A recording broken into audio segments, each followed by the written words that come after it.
Hello, my name is Angel Rodriguez. I am a graduate student at UC Berkeley, studying for a PhD degree. I study in the field of mechanical engineering.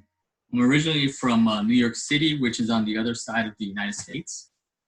After college, I joined the Navy and became a nuclear submarine officer.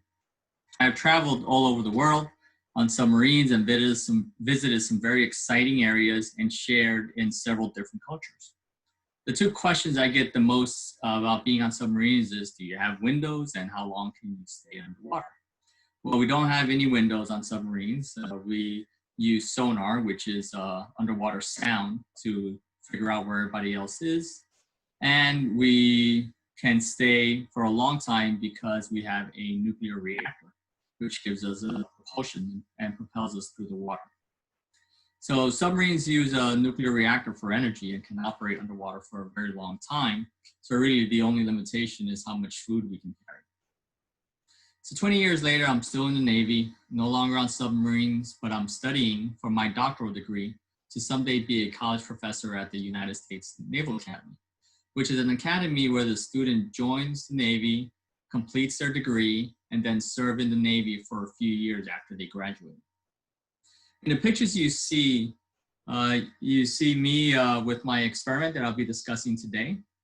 And you see other pictures of me with a group of individuals on a submarine. We're getting ready for our Thanksgiving dinner. So since we can't celebrate all the holidays with our family because we're out to sea, you celebrate those holidays with your submarine family. Then there's a picture of me with my first submarine. As it was getting retired. And then on the bottom is a younger picture on that, older picture on that same submarine, doing the best thing that you could do on submarines, which is drive them.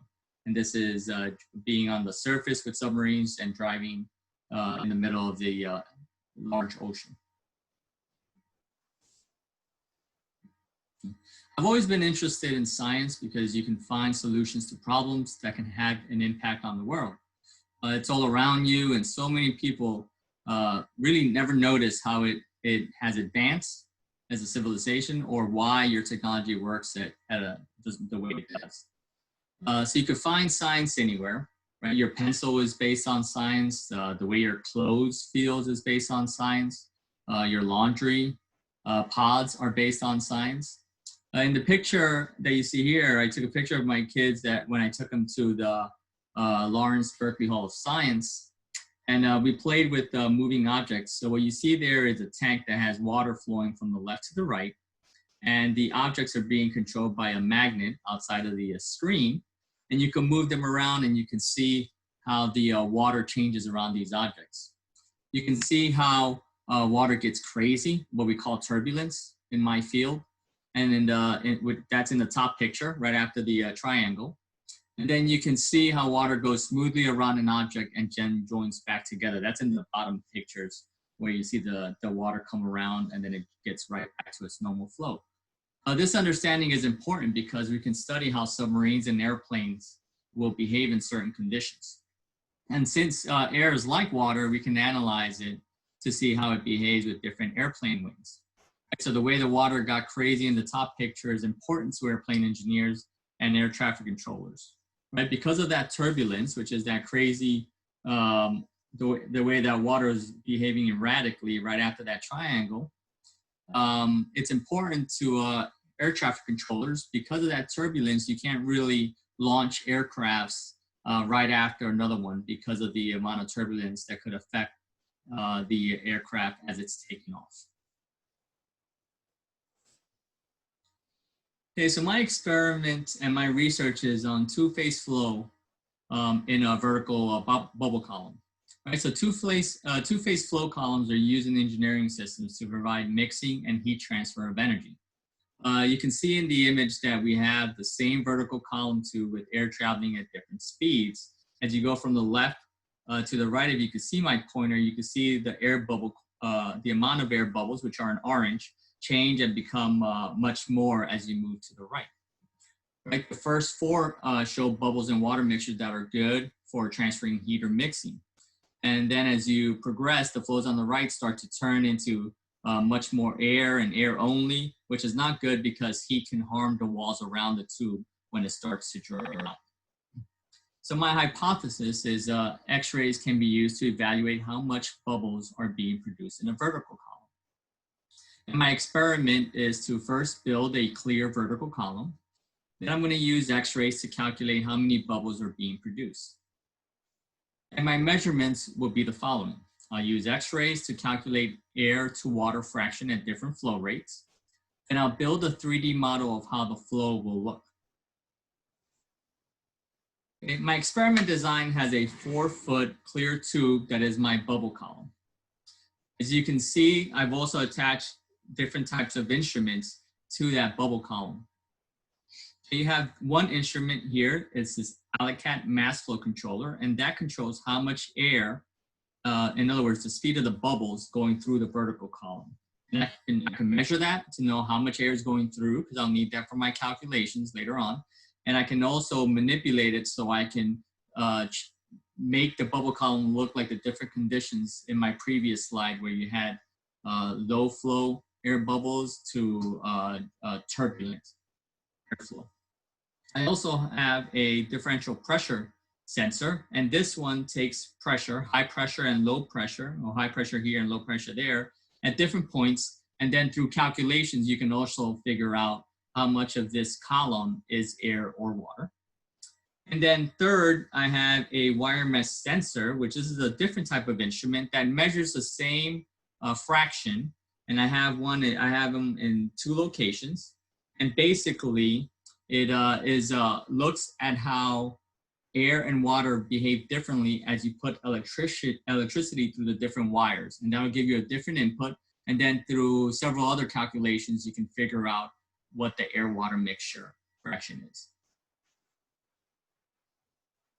So as you can see, once the bubble column is built, we can play around with the airflow, and you can see how the bubbles can be small and controlled for good mixing, or it gets turbulent with higher flow, as you see in the pictures.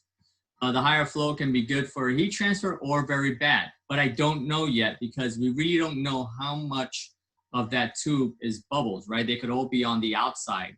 I can see that it looks like there's a lot of bubbles, but there may not be none in the inside. Since it is hard to see at the center of the tube, to really know how many bubbles are in the tube, I'm going to use X-rays to see through the tube. Now, X-rays can be used through several objects. X-rays are caused by high energy hitting an element, which causes a reaction that sends X-rays radiating through the air. I want to let you know that X-rays are very dangerous. Okay, I mean, when you go to the hospital or a clinic to get X-rays, they're very controlled. The people that take the X-rays are not in the room with you. They may put some other type of garment to shield the rest of your body from where the X-rays will be hitting. So when I do these experiments with X-rays, I'm not in the room, I'm in a different location. So I'm remotely operating the X-ray source and the air going through the bubble column. The top picture shows the X-ray source, where the X-rays will come out from. And the bottom picture shows an X-ray of a hand where you can see the bones. This is an important feature because it shows you that X-rays act differently when they go through things made up of different materials. I'm going to use that so I can tell the difference between water and bubbles. And the right is my first attempt at this. I use a small cylinder with 3 small tubes inside of it. I filled the cylinder with water, and I left the 3 tubes empty to kind of mimic what an air bubble is.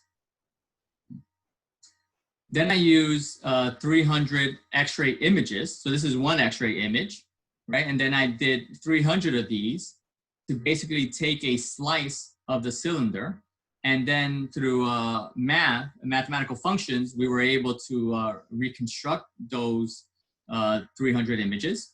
And then I highlighted here with the 3 circles where you can see where the white is, kind of shows you based on reconstruction of where the 3 tubes of air pockets are. So that was my first experiment. So to get an idea of all the bubbles in the tube, I will use X-rays to shoot across the tube. But to build a 3D image of the air in the tubes, I need to rotate an X-ray tube around the bubble column and take about 1,000 X-ray images. so I can rebuild the slice of the tube. And that's what you see here. This is my lab setup here where I have 7 linear stages. So all these move in different directions. One side is going to have the X-ray source. The other side is going to have the detector. And then in the middle, we'll have the bubble column, like you see in this drawing right here. You'll have a bubble column with air bubbles going through it. And then I'll be able to control it from outside the room, rotate with the X-ray source, and take 1,000 X-ray images around. Once that's complete, then through mathematical functions, we'll be able to reconstruct a 3D slice. So that's my project, and I look forward to working with you on your experiments. Thank you, and take care.